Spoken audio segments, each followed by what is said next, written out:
Bonjour à toutes et à tous.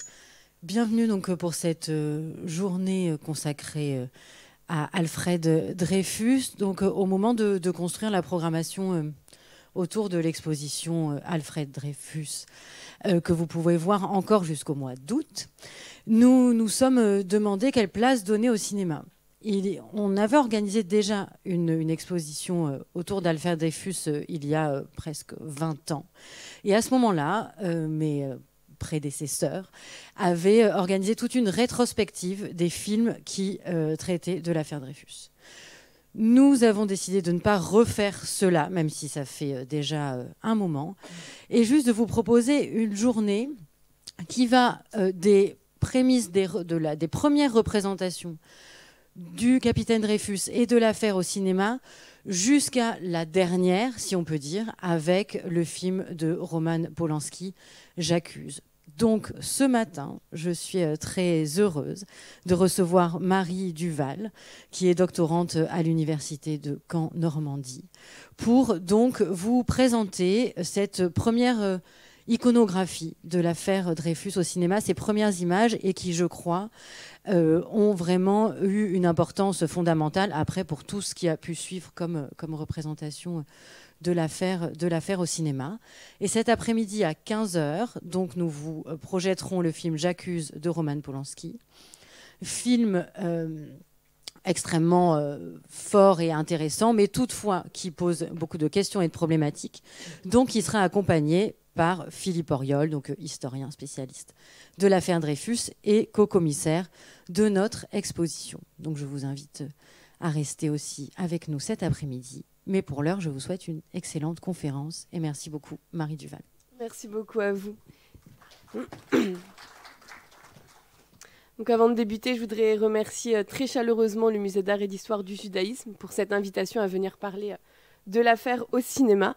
Et par avance, je m'excuse un peu pour ma voix malade qui, je l'espère, tiendra jusqu'à la fin de l'heure. Les formes d'art à s'être intéressées à l'affaire Dreyfus sont très nombreuses et l'exposition que le MAGE consacre actuellement à Dreyfus l'atteste, on peut en voir un certain nombre. Parmi la diversité des formes et des médiums à s'être intéressé à l'affaire, le cinématographe, qu'on appellera le cinéma, occupe une place toute particulière puisqu'il est contemporain, absolument contemporain de l'affaire Dreyfus. En effet, Dreyfus est condamné depuis 1 an et en exil sur l'île du Diable lorsqu'a lieu à Paris le 28 décembre 1895 la première projection du cinématographe Lumière. Mes recherches de thèse se concentrant exclusivement sur la Troisième République, c'est essentiellement sur cette période, enfin sur le cinéma de cette période qu'on s'intéressera ce matin. Donc je vous propose un exposé en 4 temps. Dans un premier temps, nous allons évoquer la rencontre entre l'affaire et le cinématographe. Nous nous attarderons ensuite sur les années 1930, époque à laquelle raconter l'affaire revient à dénoncer l'antisémitisme. Dans un troisième temps, nous verrons la diffusion, la circulation et la censure de ce cinéma dreyfusard. Et enfin, il s'agira d'interroger la place occupée par Dreyfus dans la représentation de son affaire. Au premier temps de la rencontre entre l'affaire et le cinématographe, celle-ci semble présenter pour le cinéma un intérêt avant tout dramatique et économique. En tout cas économique parce que éminemment dramatique. En témoigne une anecdote qui a été rapportée par Francis Doublier, qui est un opérateur lumière. Alors la véracité de cette anecdote n'est pas prouvée et on n'a aucune trace du film qu'il mentionne. Mais en tout cas, le simple récit qu'il en fait ouvre une réflexion intéressante sur les motivations des premiers réalisateurs dreyfusards. Donc Francis Doublier raconte « L'affaire Dreyfus était toujours source d'un intérêt vif à cette époque. Et j'ai travaillé à un petit film story qui m'a rapporté pas mal d'argent. En assemblant ensemble une prise de vue de quelques soldats, une d'un cuirassé, une du palais de justice et une d'un grand homme aux cheveux gris, je l'appelais l'affaire Dreyfus. Les gens croyaient en réalité que c'était le tournage de la célèbre affaire. Mais une fois après l'avoir montré, un petit vieillard est venu dans les coulisses et m'a demandé si c'était le tournage authentique de l'affaire. Je lui ai assuré que ça l'était. Le petit vieillard a alors pointé que l'affaire avait eu lieu en 1894, juste 1 an avant que les caméras soient disponibles. J'ai alors confessé ma tromperie et lui ai dit que j'avais montré ces images parce que les affaires avaient été mauvaises et que nous avions besoin d'argent. Autant dire que je n'ai plus jamais montré l'affaire Dreyfus. En 1898, une société cinématographique américaine, la Mutoscope and Biograph Company, qu'on appellera la Biographe, confirme l'intérêt du cinéma pour l'affaire en réalisant un film de fiction intitulé The Zola Rochefort Duel. Le film est présenté, je cite, comme une réplique dans tous ses détails du célèbre duel à la rapière entre Émile Zola et Henri Rochefort. Dans le catalogue de la biographe, on informe le public que le duel, je cite, se déroule à l'endroit exact où la lutte initiale s'est déroulée et que Second et Docteur étaient présents comme dans le combat original. Sauf qu'il n'y a jamais eu de duel entre Zola et Rochefort.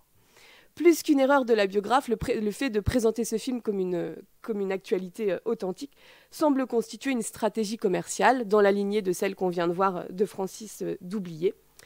Donc à travers ce film, il s'agit d'illustrer de façon symbolique, via deux figures majeures de l'affaire, l'une intellectuelle et l'autre politique, l'opposition violente entre les Dreyfusards et les anti-Dreyfusards. Voici ce film.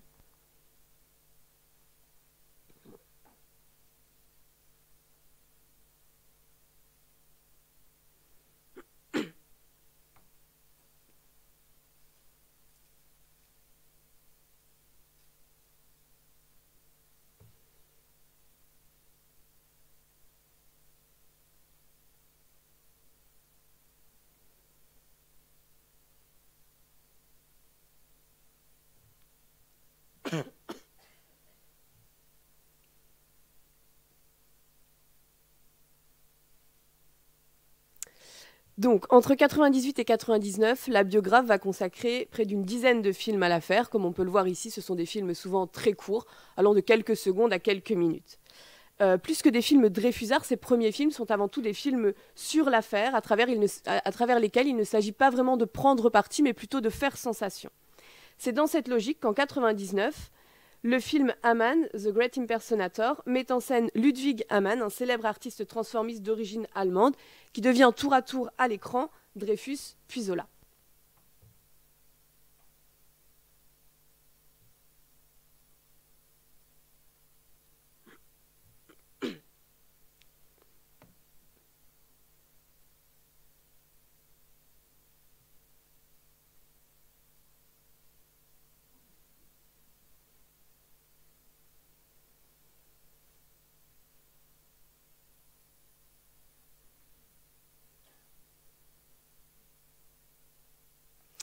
À l'été 99, s'ouvre à Rennes le procès en révision du capitaine Dreyfus, et la ville bretonne est entre autres choisie pour son calme. On espère échapper à l'agitation de la capitale, mais c'est sans compter sur l'affluence des curieux et des journalistes qui vont venir du monde entier. Et Rennes devient bientôt, pour reprendre les mots du correspondant du Figaro Charles Chinchol, l'endroit du monde d'où va sortir le plus de bruit. Le procès de Rennes devient le spectacle à ne pas manquer. On se presse partout aux fenêtres des maisons, sur les terrasses, sur les trottoirs, dans l'espoir d'apercevoir les personnages de l'affaire Dreyfus. Les méthodes et les outils les plus inventifs sont développés et sont mis en scène, sont déployés pour couvrir l'événement, à commencer par le cinématographe. Un phénomène de starification va émerger autour de ce procès. Bientôt, on collectionne les photographies, on demande des dédicaces, et le cinéma participe activement à ce processus par la diffusion donc d'images animées. Ainsi, en 1899, quelques opérateurs biographes s'installent à Rennes dans l'espoir de capter des images de Dreyfus en particulier et de l'affaire Dreyfus en général. Pour ce faire, ce qu'on peut qualifier de paparazzi avant l'heure vont déployer des moyens considérables, lesquels vont porter leurs fruits puisqu'à de nombreuses reprises, des images vont être enregistrées, des images de la foule notamment, mais aussi et surtout des images de Lucie et d'Alfred Dreyfus. Dès le début du mois de juillet, donc un mois avant l'ouverture du procès et quelques jours seulement après le retour de Dreyfus en métropole, on signale la présence du cinématographe dans la ville. Un curieux aurait installé un appareil à la sortie de la prison, et le petit journal indique, je cite, « Madame Dreyfus et ses parents se sont plaints de leur indiscrétion et ont été demandés à l'administration de vouloir bien empêcher le retour de faits semblables. Madame Dreyfus a d'ailleurs promis de venir à l'avenir en voiture à la prison militaire. » La presse française, qu'elle soit dreyfusarde ou anti-dreyfusarde, condamne la dimension à la fois intrusive et indésirable du cinématographe. sous prétexte d'un côté de défendre l'honneur de la France et de l'autre l'honneur du capitaine. On lit d'ailleurs dans la Gazette de Lorraine que Madame Dreyfus, je cite, n'est exposée à aucune molestation, sauf de la part de photographes et de cinématographes. Lucie est contrainte de se cacher derrière un parapluie pour échapper à leur vue, et Paul Lacour, du journal La Lanterne, rapporte « J'ai assisté de loin hier à la sortie de Madame Lucie Dreyfus, au moment où elle franchissait le seuil de la prison militaire, après avoir fait aux prisonniers sa visite de chaque après-midi. Et tous les jours, sur son passage, des groupes se forment, des gens viennent, nullement mal intentionnés, puis que cela, indifférent, se repaître de sa douleur, comme dans le jardin des supplices de Mirbeau. Aucun cri n'est poussé, le public se donne seulement un spectacle, et pour le prolonger, il suit l'infortuné jusqu'à la porte de sa demeure. Elle, haute et grave dans ses vêtements de deuil, baisse les yeux, visiblement gênée par cette galerie dont l'on pourrait bien lui épargner l'attristante importunité. Je signale cette lacune du service d'ordre au commandant de la gendarmerie, et je lui demande, en vertu de quelle autorisation spéciale, les montreurs de cinématographes ou biographes américains viennent braquer leurs appareils en pleine rue sur le passage de Madame Dreyfus. Ce sont là des mœurs yankees qu'on tolère trop aisément. Voici donc les images de Lucie, ici vêtue tout en noir, vêtements de deuil qu'elle conservera durant l'affaire.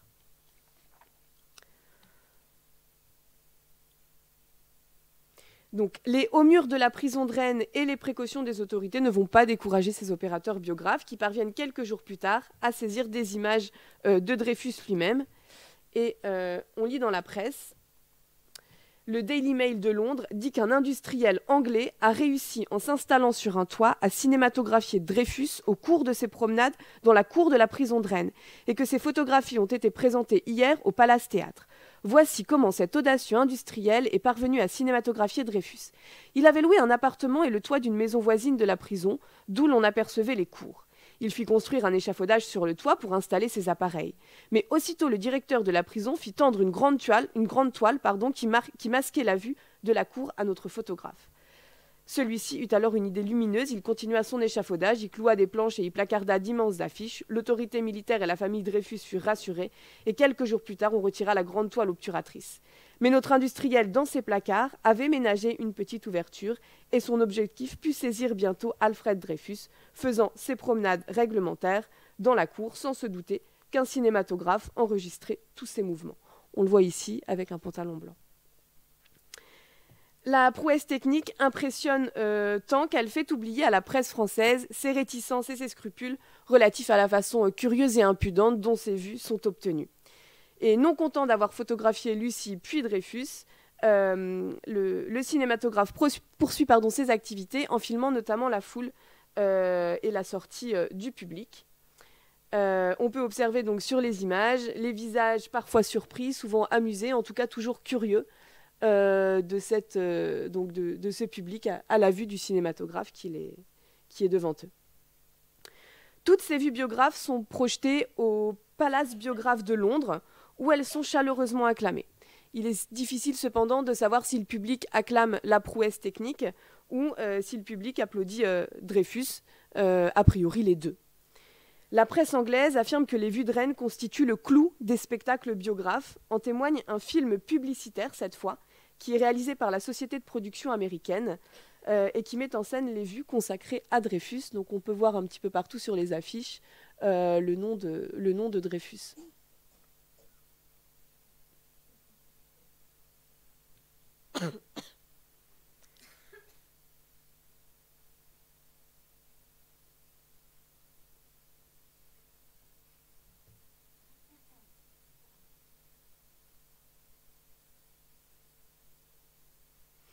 Le succès de ces vues, il réside notamment dans l'intérêt pour le public de pouvoir voir l'événement au moment même où il se déroule, puisque les images enregistrées en France parviennent à une vitesse très, très grande à Londres. Elles sont par la suite projetées dans dans l'ensemble de la Grande-Bretagne, mais également en France, à Paris ou encore à Toulouse, ce qui permet au public qui a été privé de l'événement à Rennes de pouvoir en devenir à son tour le spectateur. Le verdict du procès de Rennes va favoriser le maintien de ces films à l'affiche et l'intérêt et le regain d'intérêt et d'émotion du spectateur à partir du 9 septembre 1899, donc date à laquelle Dreyfus est à nouveau déclaré coupable, avec d'hypocrites circonstances atténuantes, est condamné à 10 ans de réclusion à nouveau et à la dégradation militaire. À ce moment-là, dans les salles de projection, aux applaudissements qui jusque-là étaient destinés à la victime et à son épouse, s'ajoutent les sifflets adressés aux représentants de l'armée. On lit dans la presse londonienne, je cite, « Pour se rendre un peu compte de la profondeur des sentiments dans ce pays, il suffit de visiter le biographe au Palace Théâtre. Dreyfus est follement applaudi. Mercier, Roger et les autres sont librement conspués dans un anglo-saxon vigoureux. Chaque uniforme français est sifflé bruyamment.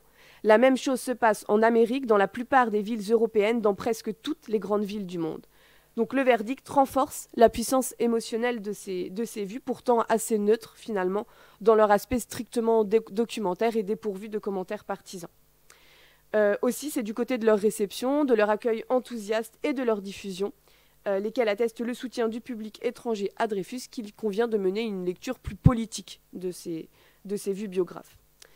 L'histoire de ces films nous renseigne également sur le rapport du cinématographe à la presse, et les biographes men, comme on les surnomme alors, s'apparentent à des journalistes de terrain, voire à de véritables reporters. Le procès de Rennes donc a incontestablement nourri le cinéma sur l'affaire, et en témoigne juste après les films biographes celui de Georges Méliès, une affaire Dreyfus en 11 épisodes, considéré comme le premier film politique de l'histoire du cinéma, dont le tournage justement débute au moment du procès. 2 de ces 11 films sont aujourd'hui perdus, ce sont ceux qui apparaissent en rouge à l'écran. Les événements que Méliès choisit de représenter sont les événements les plus emblématiques et les plus dramatiques. Les plus emblématiques parce que les plus connus et les plus commentés. Les plus dramatiques parce que ce sont ceux qui suscitent particulièrement la sympathie du public. En ce sens, s'il ne s'agit pas du premier film sur l'affaire, il s'agit bien du premier film Dreyfusard. Méliès incarne d'ailleurs dans ce film de façon très symbolique l'avocat de Dreyfus, Maître Laborie, s'érigeant ainsi publiquement en défenseur du capitaine Dreyfus.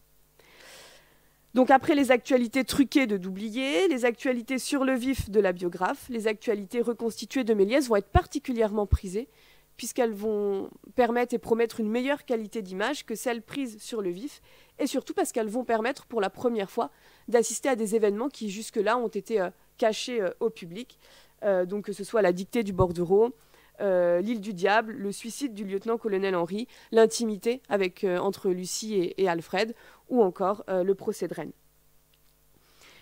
Finalement, le passage de la prise de vue réelle à l'actualité reconstituée va sceller le passage d'un cinéma de sensation à un cinéma d'opinion. Il ne s'agit pas d'informer, le public l'est déjà, mais de susciter sa sympathie. En témoigne le choix des scènes et notamment celle-ci où il s'agit donc de la mise au fer de Dreyfus.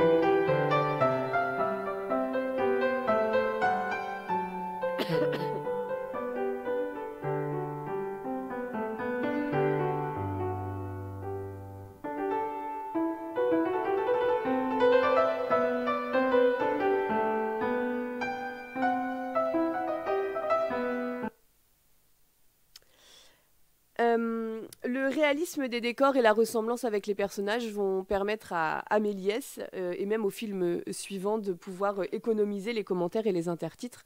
Avec la presse illustrée, la caricature, etc., les visages des personnages de l'affaire sont pour beaucoup assez familiers au public. Et Méliès va mettre un point d'honneur à ce que ces personnages ressemblent à ceux qui les ont inspirés.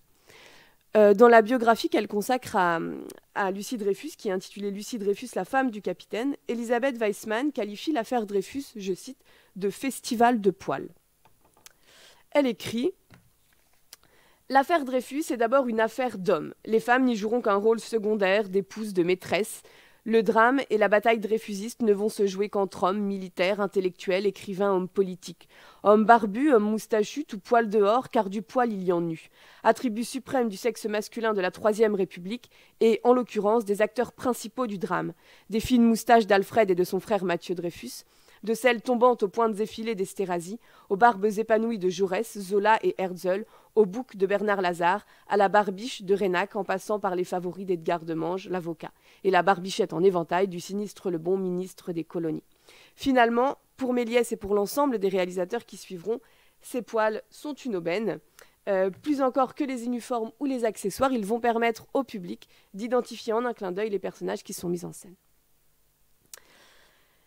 Au même moment, Pathé réalise à la fin de l'année 99 un film sur l'affaire, en 8 tableaux, cette fois, d'une longueur égale à ceux de Méliès. Ce film est perdu, mais on en a un aperçu grâce au catalogue Pathé.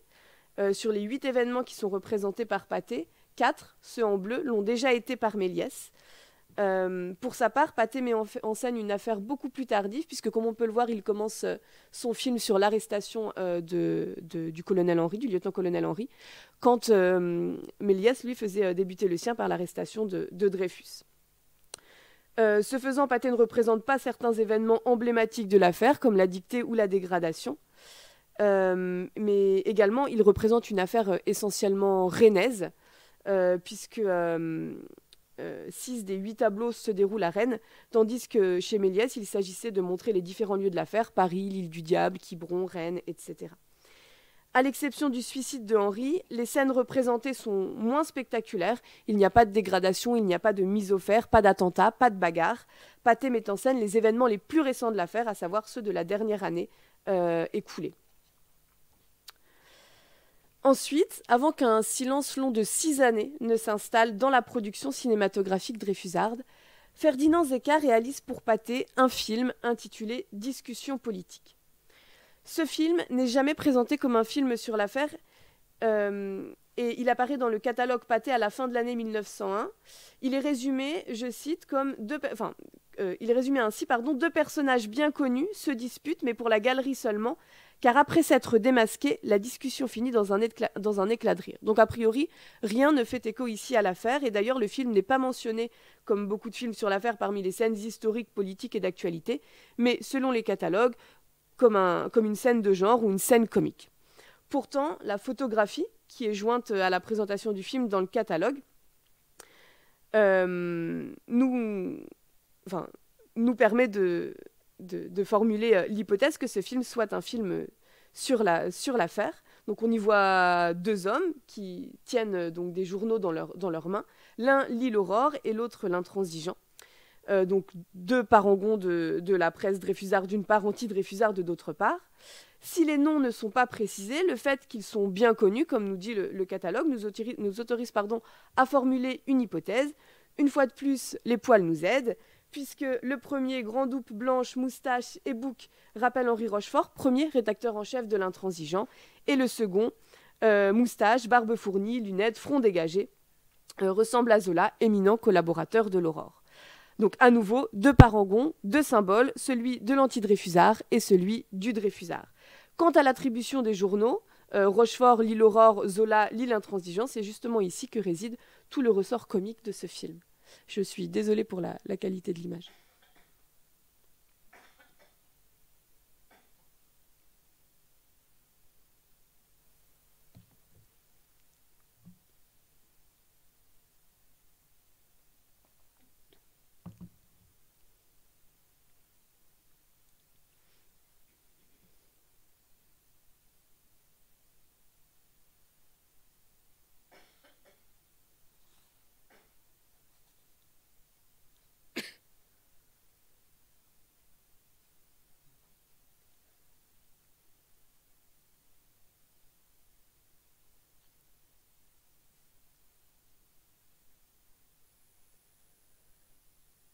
Et donc finalement, le visage qui se dévoile à la fin du film en rappelle un autre tout aussi célèbre, également rattaché à l'Aurore, celui de Georges Clemenceau, comme on peut le voir sur ces images. Ce film, il est intéressant parce qu'en fait, il remet en scène les 2 protagonistes, Zola et Rochefort, qui ont déjà été mises en scène dans le premier film sur l'affaire qui nous est parvenu. Et donc finalement, c'est sur ce miroir que va se clore le cinéma contemporain à l'affaire Dreyfus. En 1908, Lucien Nonguet propose une nouvelle version pâtée de l'affaire Dreyfus. Il s'agit du premier film sur l'affaire postérieur à la réhabilitation d'Alfred Dreyfus. Et par conséquent, il s'agit du premier film historique sur le sujet. Le film s'ouvre sur Esterhazy, qui vole un document à l'état-major sous le regard satisfait et complice de Henri, qui feint ne pas l'avoir remarqué. Donc Dreyfus apparaît dans ce film comme la victime d'un complot dont on va montrer les coulisses. Le préambule est long, puisque ce n'est qu'à la 12e minute de ce film, qui en contient 18, que Dreyfus est dégradé. On assiste par la suite au suicide de Henri, au retour de Dreyfus en métropole et, surtout pour la première fois à l'écran, à sa réhabilitation. Si le théâtre a très souvent et très tôt anticipé la réhabilitation d'Alfred Dreyfus, le cinéma, lui, attendra qu'elle soit effective pour la représenter. Et donc ce qui est étonnant, c'est que le film passe sans transition du retour de Dreyfus à Rennes à sa réhabilitation, soit de 1899 à 1906. Et donc plus de 7 années de l'affaire vont être ainsi passées sous silence. Durant ces 7 années, un des événements les plus importants s'est passé pourtant, le procès en révision. Et on peut supposer que si Nonguet ne le représente pas, c'est qu'il a déjà été représenté dans le premier film Pâté. Et donc on peut considérer ces deux films, celui de 1899 et celui de 1908, comme les deux parties d'un tout. Les 9 années donc, qui se sont écoulées entre les deux affaires de Pâté attestent d'ailleurs l'évolution des techniques cinématographiques au tournant des siècles. Ainsi, dans son second film, Pâté utilise tous les moyens et techniques disponibles à cette époque. Parmi eux, comme on peut le voir ici, la division de l'écran en 3 parties pour illustrer une conversation téléphonique, ou plus tard, pour illustrer les pensées de Dreyfus à l'île du Diable, l'insurimpression des images à l'écran. Le film est également beaucoup plus long puisqu'il fait près du double du premier.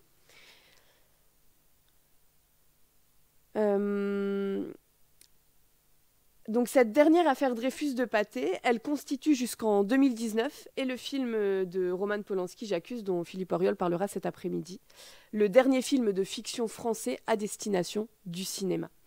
Et par ailleurs, pendant 22 ans, l'affaire disparaît des écrans de cinéma, français mais également étrangers cette fois, notamment occultés par la Grande Guerre.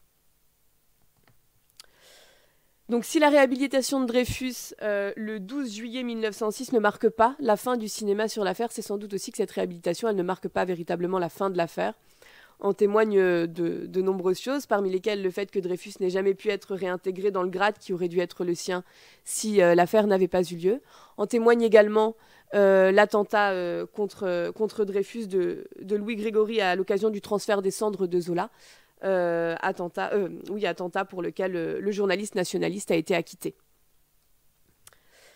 Donc ce n'est qu'en 1930, à l'étranger, que l'affaire va reparaître sur les écrans avec un film allemand, cette fois de Richard Oswald, intitulé Dreyfus. On peut observer dans la dernière salle de l'exposition un extrait de ce film. Avec ce premier long métrage parlant, donc le cinéma sur l'affaire va prendre une dimension nouvelle. Et aux origines de ce film, il y a le théâtre Dreyfusard et une pièce allemande de Herzog et Refisch, plus connue pour sa traduction française de Jacques Richepin, intitulée L'affaire Dreyfus. Le film d'Oswald, il est beaucoup plus pédagogique que les précédents, et il s'ouvre d'ailleurs sur une conférence de Bruno Weil, l'historien allemand de l'affaire, face caméra, qui explique aux spectateurs, je cite, que là, où pour des raisons nationales, religieuses, politiques, raciales, une souffrance est infligée à un accusé, le principe de l'égalité des citoyens est ébranlé. Déjà, en 1919, le film différent des autres d'Oswald contenait en germe l'intérêt du réalisateur pour l'affaire Dreyfus. Donc dans ce film, qui est un des films pionniers dans la défense de l'homosexualité, on met en scène une autre victime, Paul Korner, violoniste virtuose, poussé au suicide par ses parents et par la société allemande dans laquelle le paragraphe 175 du Code pénal criminalise l'homosexualité. Et l'homosexuel représente ici, comme le juif à d'autres endroits, tous les persécutés. Le dernier carton du film, que vous pouvez voir à l'écran, établit une comparaison entre le sort du violoniste homosexuel et celui du capitaine juif. On y lit « C'est la tâche de la vie que je vous confie, tout comme Zola a lutté pour un homme qui croupissait innocemment en prison. Ce qui compte maintenant est de restaurer l'honneur et la justice pour les milliers de personnes avant nous et après nous, de la connaissance à la justice. Donc le Dreyfus d'Oswald, qui s'inscrit dans ce film également, est présenté pour la première fois en Allemagne en août 1930, où la presse atteste d'un succès considérable. On sait qu'en octobre 1930, le film est projeté simultanément dans 36 salles berlinoises. Le succès est international, au point qu'on va envisager d'autres versions, une version française et une version anglaise. La version française est bien enregistrée, fin 1930, début 1931. On lit dans la presse qu'on y voit des acteurs allemands, mais qu'on y entend des paroles françaises. Tout est au point, le film est présentable. Cette version française, pourtant, ne semble jamais avoir été diffusée. Il n'en reste aujourd'hui qu'une affiche. Donc, à défaut d'une version anglaise également annoncée, c'est un long métrage qui est réalisé l'année suivante, en 1931, à la fois inspiré du film allemand et à nouveau de la pièce allemande dont on a parlé de Herzog et Refisch. Ce film, il est également intitulé Dreyfus et il est réalisé par Milton Rosmer et Kramer. Comme le film d'Oswald, il obtient un très large succès. À nouveau, on annonce une version française et à nouveau, on n'a aucune trace de cette version française. Enfin, en 1937 va paraître sur les écrans un film important intitulé The Life of Émile Zola. Donc ce film, il est réalisé par Dieter Le et malgré son titre, avant d'être un film sur Zola, c'est un film sur l'affaire. En témoigne le titre qui était initialement prévu, La vérité est en marche. Le succès est énorme, la presse internationale parle de l'un des événements cinématographiques de l'année. Au-delà du sujet même, qui déjà plaît beaucoup, c'est le format biographique qui plaît énormément.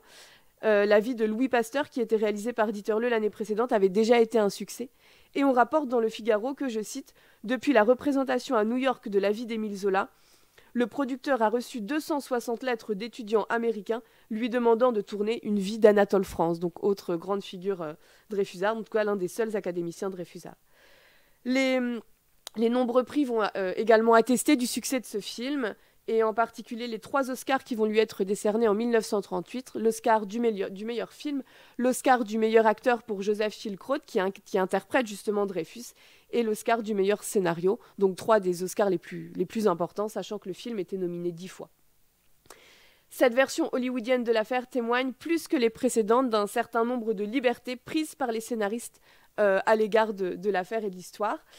Et le réalisateur met en garde le public. Il déclare « Je cherche plutôt à faire rendre à mon héros un son humain, plutôt que de donner de sa vie une représentation exacte ou trop anecdotique. Ces entorses à la vérité, elles sont parfois discrètes, parfois moins. Il s'agit à certains endroits de faire lire... on peut apercevoir par exemple un personnage en train de lire Candide ou Paris Soir à une époque où ces journaux n'existent pas encore. Parfois, ces entorses bouleversent beaucoup plus la chronologie de l'affaire, puisque par exemple, Zola meurt la veille de la réhabilitation de Dreyfus, laquelle du coup se retrouve de facto avancée de 4 ans. Si d'aucuns se disent choqués des libertés prises par Hollywood, d'autres vont souligner la nécessité cinématographique de simplifier les faits.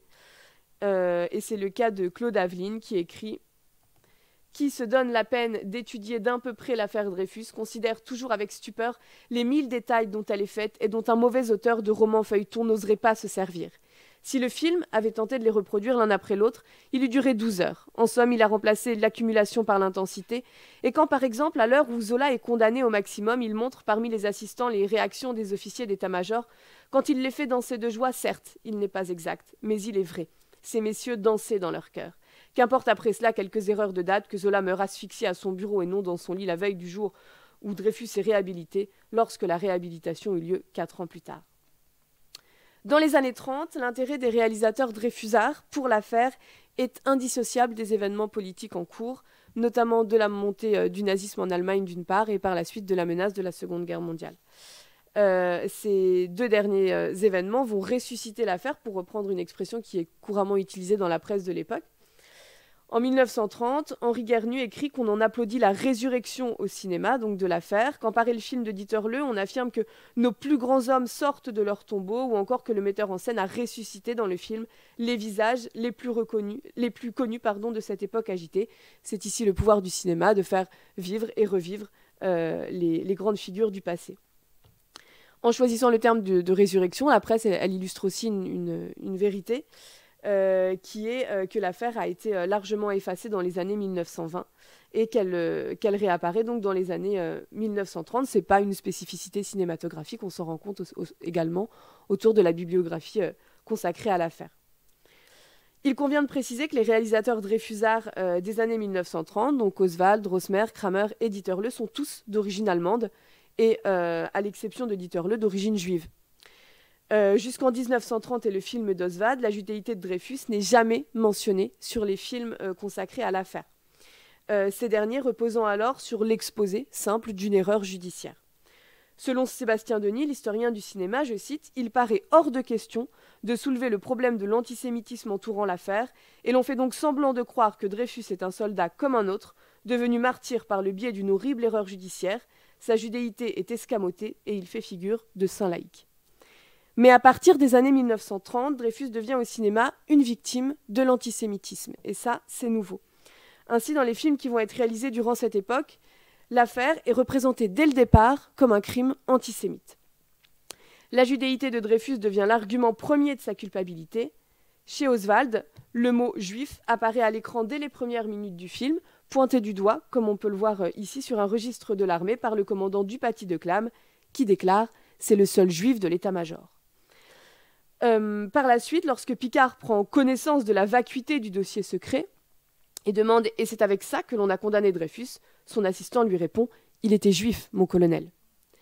La même réponse lui est faite l'année suivante dans le film anglais.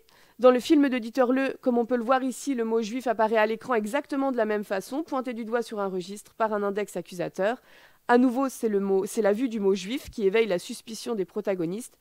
Je me demande comment celui-là a pu s'infiltrer dans l'état-major. Voici notre homme, entend-on. Malgré tout, dans les années 30, les références à la judéité de Dreyfus restent encore très rares et discrètes, passant soit par l'image, soit par les sous-entendus.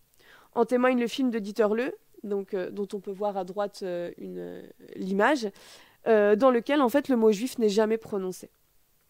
Claire Demoulin, historienne du cinéma et spécialiste de William Dieterle, explique que le terme était présent dans les premières versions du scénario et que c'est Jack Warner lui-même qui l'a retiré en amont, demandant donc à ce que soient remplacées toutes les occurrences du mot juif par le nom de Dreyfus. Et donc selon elle, il ne s'agit pas d'une censure officielle, mais d'un moyen, d'une stratégie, d'un moyen utilisé par les studios pour se prémunir contre les boycotts antisémites aux États-Unis. Sébastien Denis note par ailleurs, je cite, que dans les années 30, Hollywood fait tout pour minimiser la présence cinématographique du juif, et qu'alors que la production, l'écriture et la réalisation des films sont largement assumées par des juifs, le plus souvent exilés d'Europe centrale comme nos réalisateurs, leur volonté d'intégration est si forte qu'elle prévaut sur la monstration d'une altérité quelconque à l'écran. Aussi, paradoxalement, alors même qu'il s'agit, en mettant en scène l'un des plus fameux cas d'antisémitisme, de dénoncer l'antisémitisme qui règne en Allemagne, la judéité de Dreyfus est passée sous silence. Finalement, ce silence devient bientôt assourdissant et les sous-entendus et les non-dits vont crier la judéité de Dreyfus. En témoigne une réplique du lieutenant-colonel Sander à Mathieu et Lucie Dreyfus dans le film d'Oswald. Je cite « L'opinion publique peut être violente, surtout lorsque le traître est comme votre frère. » Comprenons juif. À la fin du film de Dieterle, juste avant de mourir, Zola lit à sa femme ses dernières pages. Je vous les fais écouter. To save Dreyfus, we had to challenge the might of those who dominate the world. It is not the swaggering militarists. They are but puppets that dance as the strings are pulled. It is those others, those who would ruthlessly plunge us into the bloody abyss of war to protect their power. Think of it, Alexandre. Thousands of children sleeping peacefully tonight under the roofs of Paris, Berlin, London, all the world, doomed to die horribly under some titanic battlefield, unless it can be prevented. And it can be prevented. The world must be conquered, but not by force of arms, but by ideas that liberate. Then can we build it anew, build for the humble and the wretched. That's good. I must remember that.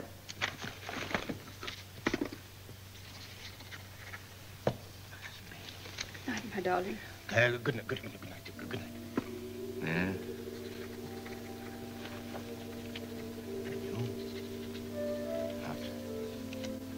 Ideas that liberate.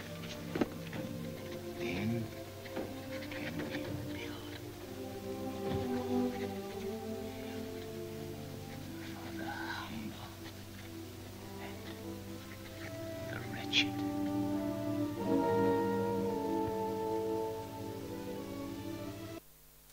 Donc ce dernier discours de Zola, qui constitue un véritable plaidoyer pour la paix, il est tout à fait anachronique en 1902, date à laquelle il est supposé l'exprimer, mais c'est qu'il s'adresse en réalité aux spectateurs de 1937 qui, lui, voient la menace d'une Seconde Guerre mondiale.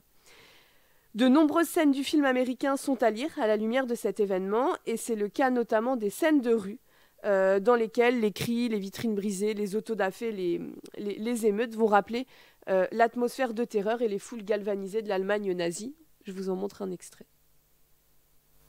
Fine state our country is in. If a fellow like Zola dares to tell us our army is rotten.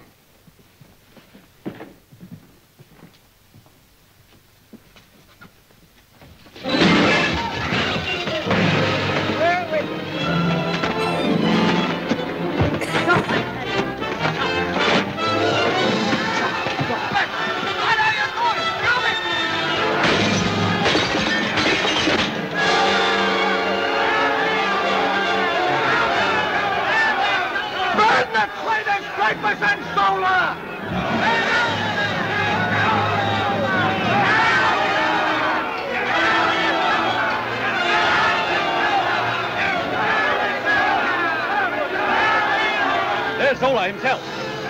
Let's get him.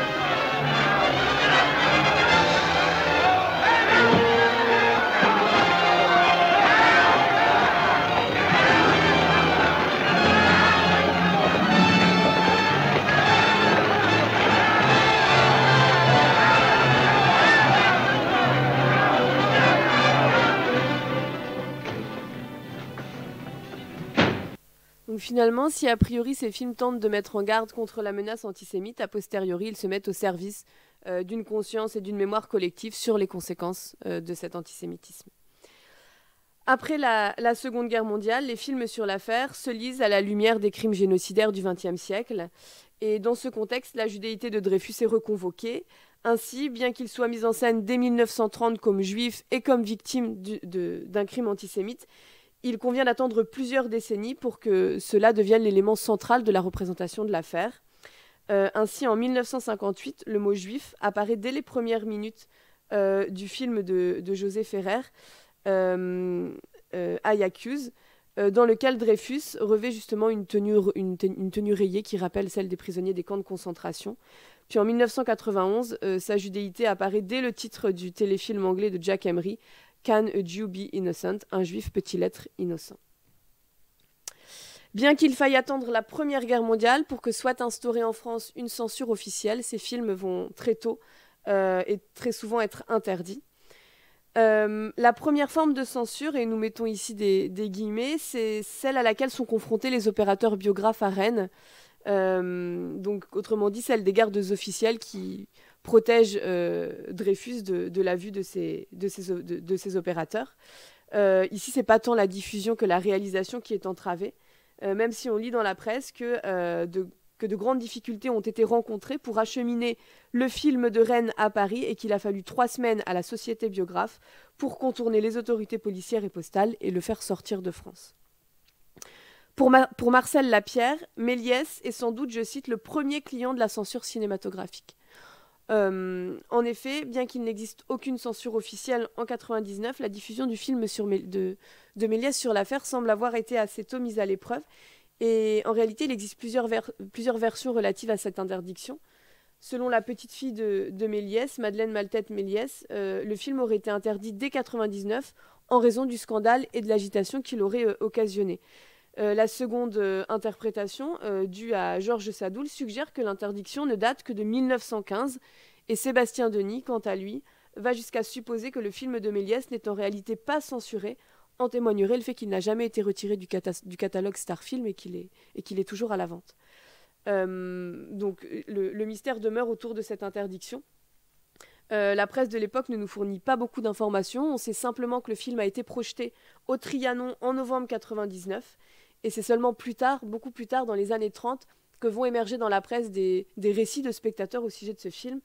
Dans La Liberté, on peut lire que si neutre fut la représentation, la salle se divisa en 2 camps. Les uns et les autres accusèrent Méliès d'avoir trahi la vérité.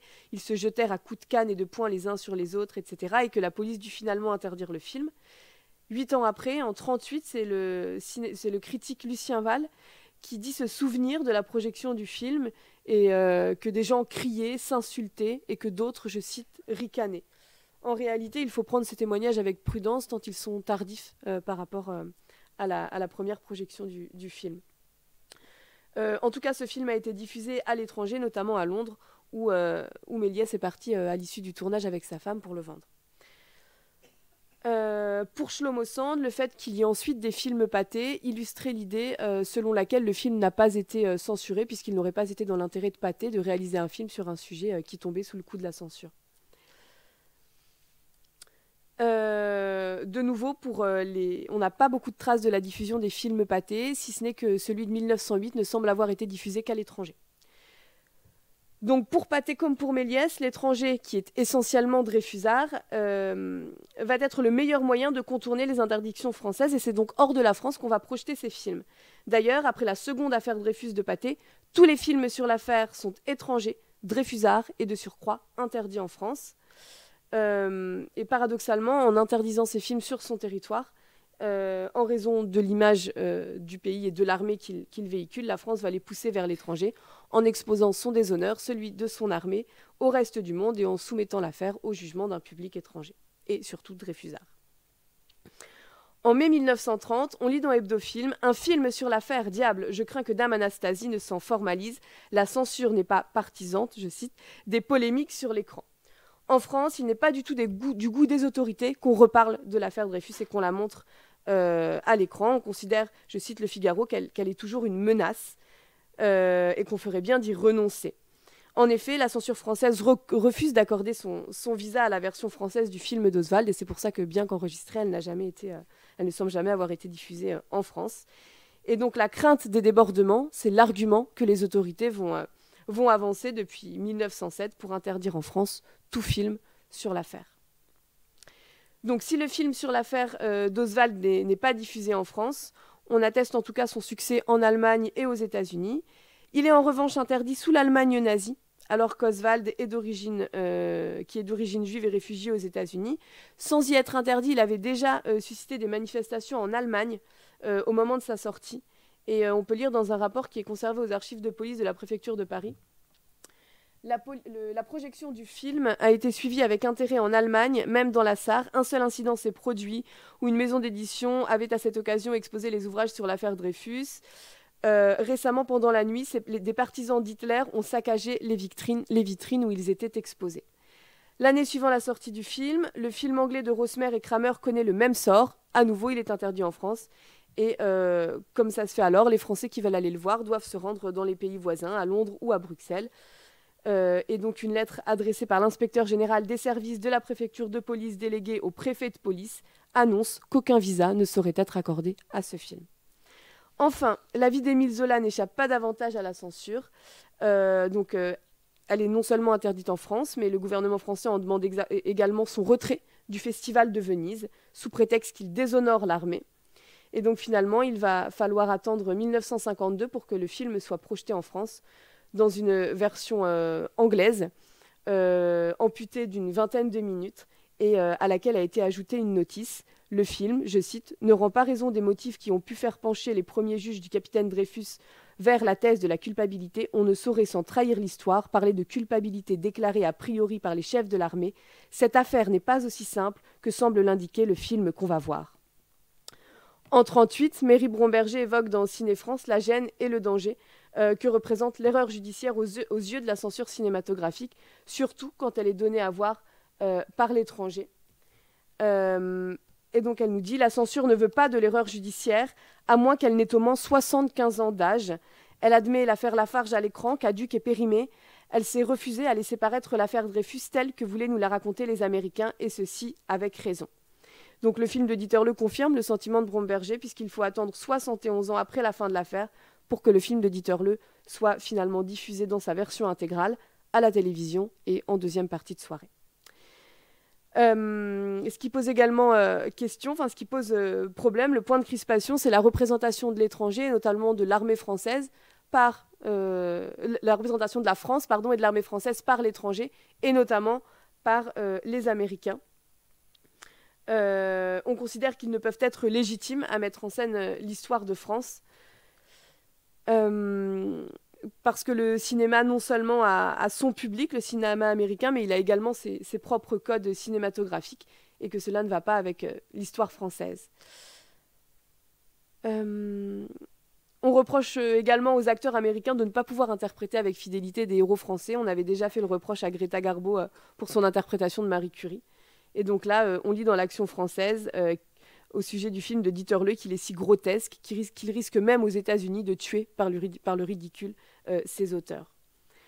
Jean Mauclerc, lui-même, qui pourtant va accueillir le film en 1952, certes dans une version amputée, conclut « Ne nous plaignons pas cette fois de cette censure, il vaut mieux ne pas apprendre l'histoire de France à travers les films américains. » Donc, dans le contexte de crise sociale et politique de la première moitié du XXe siècle, l'armée française doit paraître absolument infaillible, et la censure se doit de supprimer des écrans tout film qui serait susceptible de nuire à son image. C'est la raison pour laquelle les films Dreyfusards sont censurés pendant plus d'un demi-siècle.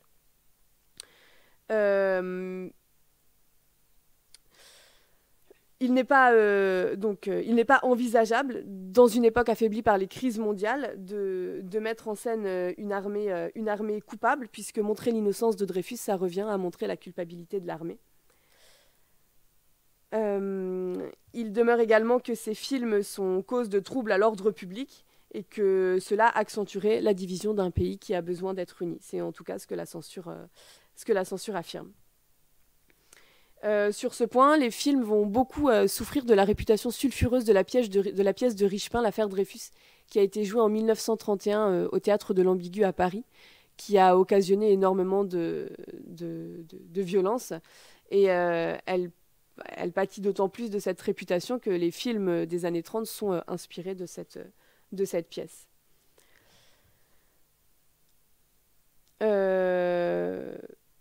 Donc l'action française s'insurge de la façon dont la victorieuse armée française est discréditée à l'étranger. Je passe sur cette citation qui est un petit peu longue. Mais en tout cas, il déplore que les amis de Dreyfus insultent la France à l'étranger, ne pouvant l'insulter sur son territoire. Et donc en 1937, c'est au tour de Paul Pavot de rendre compte dans Ciné France de l'inquiétude que représente en France la sortie du film américain de Dieterle, en raison justement de l'image qu'il donne de l'armée. Et il regrette que les affaires étrangères ne se soient pas immédiatement saisies de la question pour demander l'interdiction pure et simple de ce film. À l'inverse du gouvernement ou de la presse nationaliste, certains critiques voient dans les films l'occasion au contraire pour la France de s'ériger en terre de justice, mais cela ne va pas suffire à convaincre la censure.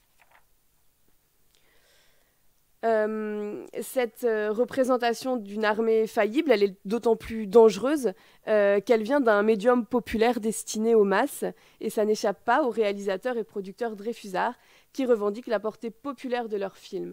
À ce sujet, Oswald affirme en 1930 « Je considère Dreyfus comme l'un des plus grands martyrs de notre temps.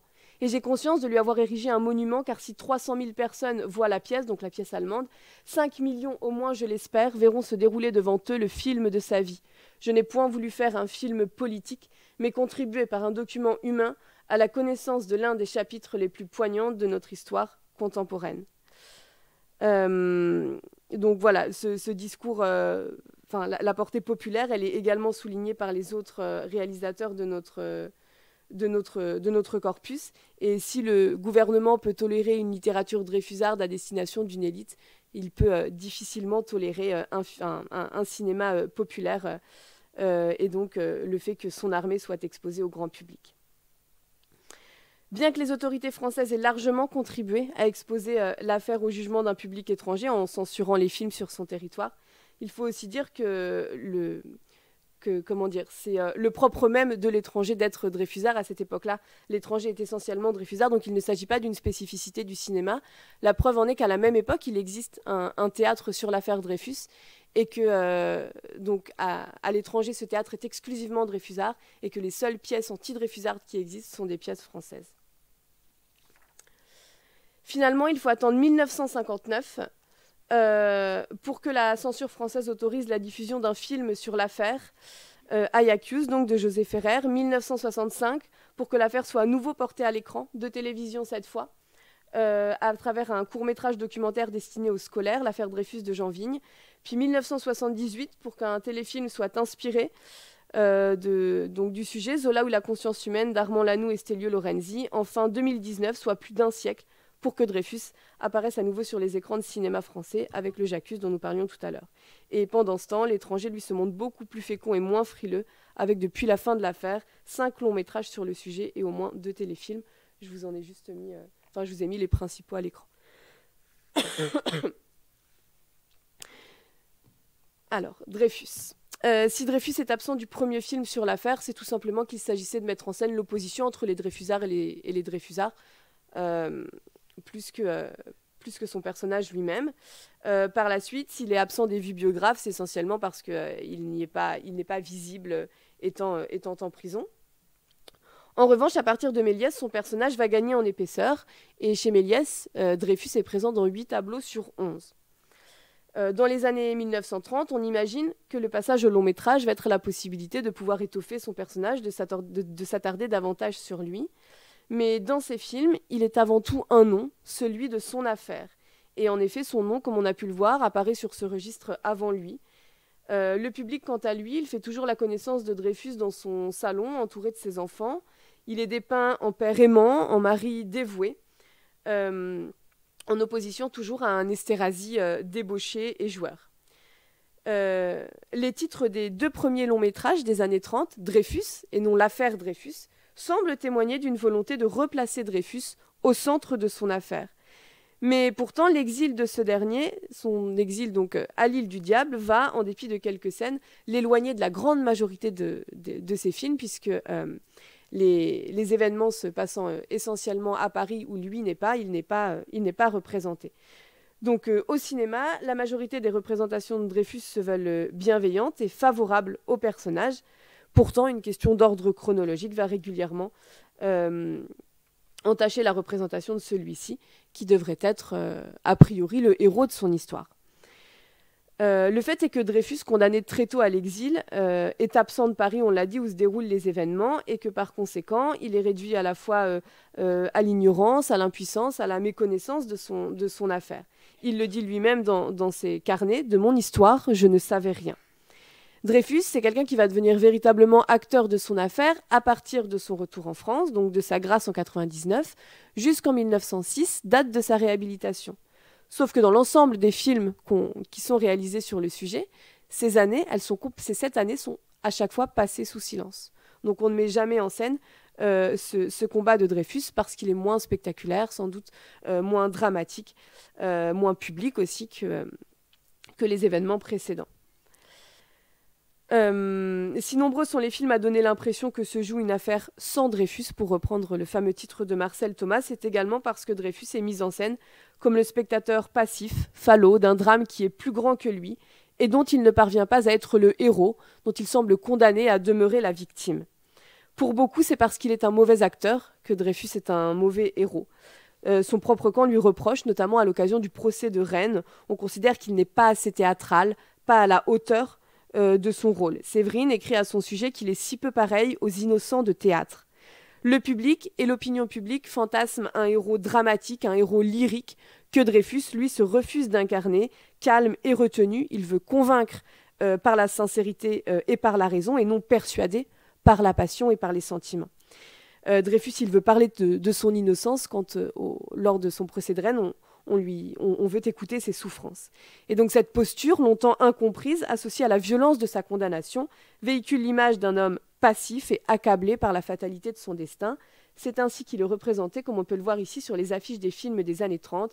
Il est assis, voûté, la tête baissée, consolé par sa femme. il apparaît en victime et non en héros. On évoque souvent la déshumanisation de Dreyfus entreprise par les anti-Dreyfusards. On peut observer dans l'exposition hommage actuellement cette caricature du musée des horreurs. Vincent Duclerc parlait ici même il y a quelques semaines à l'occasion de la soirée consacrée à Alfred Dreyfus de cette animalisation qui précède l'extermination. De façon paradoxale, bien que très différemment, les Dreyfusards participent tout autant et tout aussi activement que les anti-Dreyfusards à la déshumanisation de Dreyfus. Au cinéma, cela se traduit d'abord par la désindividualisation de Dreyfus, qui n'est plus considéré comme une personne, mais comme un symbole, celui de la victime. Et ensuite, cela se traduit par une double invisibilisation. On l'a vu, d'abord celle du juif et ensuite celle de sa personne, impliquant son effacement de l'intrigue, au risque de l'effacer de l'histoire. Pour conclure, le cinéma sur l'affaire ne rend pas grâce à Alfred Dreyfus. Cette affirmation ne concerne pas uniquement les films qu'on vous a présentés, les films réalisés sous la Troisième République, puisqu'en 1978, Stelio Lorenzi réalise une mini-série intitulée « Émile Zola ou la conscience humaine ». Et dans cette série, on peut apercevoir Zola tendre la main à Dreyfus et Dreyfus refuser de serrer la main de Zola. Non seulement cette représentation est aux antipodes de la vérité historique, mais elle contribue surtout à faire circuler un portrait erroné du capitaine dans son affaire. En 1931, on lit dans Ciné-Monde au sujet du film anglais sorti cette année-là, « Une réhabilitation n'est jamais assez grande. Merci à l'écran de l'avoir rendue complète. » Si le cinéma a participé et participe activement à la réhabilitation d'un capitaine, il lui reste, semble-t-il encore, à réhabiliter l'homme. Malgré tout, et c'est sur cette note plus positive que nous conclurons, le cinéma sur l'affaire présente une qualité majeure, celle d'être exclusivement Dreyfusard. En effet, il existe à la même époque un cinéma antisémite, mais il n'existe pas de cinéma anti-Dreyfusard. Au contraire des autres arts tels que la littérature ou le théâtre, l'engagement des cinéastes est unanime. Aussi, quels que soient les défauts de ces films, ils ont au moins le mérite de mettre en lumière trois vérités absolues. Premièrement, Dreyfus est innocent. Deuxièmement, Esterhazy est un traître. Troisièmement, l'état-major est coupable. Ainsi, nous conclurons sur cette citation de Suzanne Rubin-Suleiman au sujet du film de Dieterle, mais il semble qu'on puisse l'appliquer à l'ensemble des films dont on a parlé. De ce film, donc de ces films, on peut dire presque sans exagérer que tous ces détails sont faux historiquement, et cependant, tout y est vrai mythiquement. Je vous remercie beaucoup.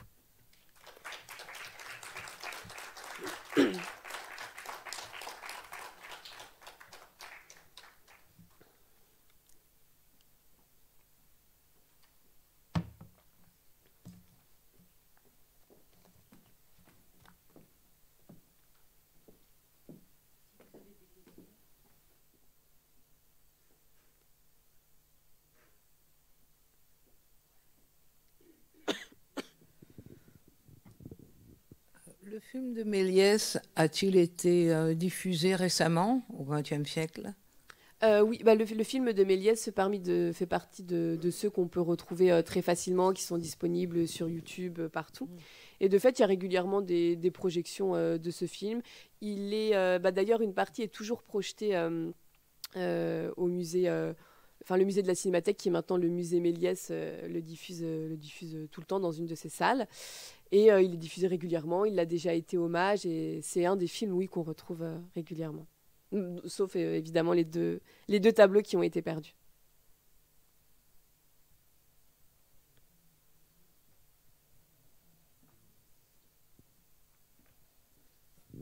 Est-ce qu'il y a une autre question ? Oui, enfin, ma remarque, c'est pas une question, mais c'est une. En voyant tous ces films, on pouvait se demander si le film sur Dreyfus ne reste pas à faire, parce que. Tout à fait. Et c'est ce que disait, je crois, Monsieur Dreyfus, qui est ici son petit-fils la dernière fois. Il y avait une soirée consacrée vraiment à la personnalité d'Alfred Dreyfus. Et dans une discussion, il y avait Philippe Auriol, Vincent Duclerc, où justement, je crois aussi, ils ouvraient la possibilité de faire ce film. Et ils disaient que vraiment, le film sur Dreyfus, en effet, c'était un film qui n'était pas encore fait et qui restait à faire. Peut-être qu'on peut conclure sur ce beau projet-là et cet espoir-là. Merci beaucoup. Merci à vous. Marie Duval, pour cette conférence passionnante, et merci à vous tous.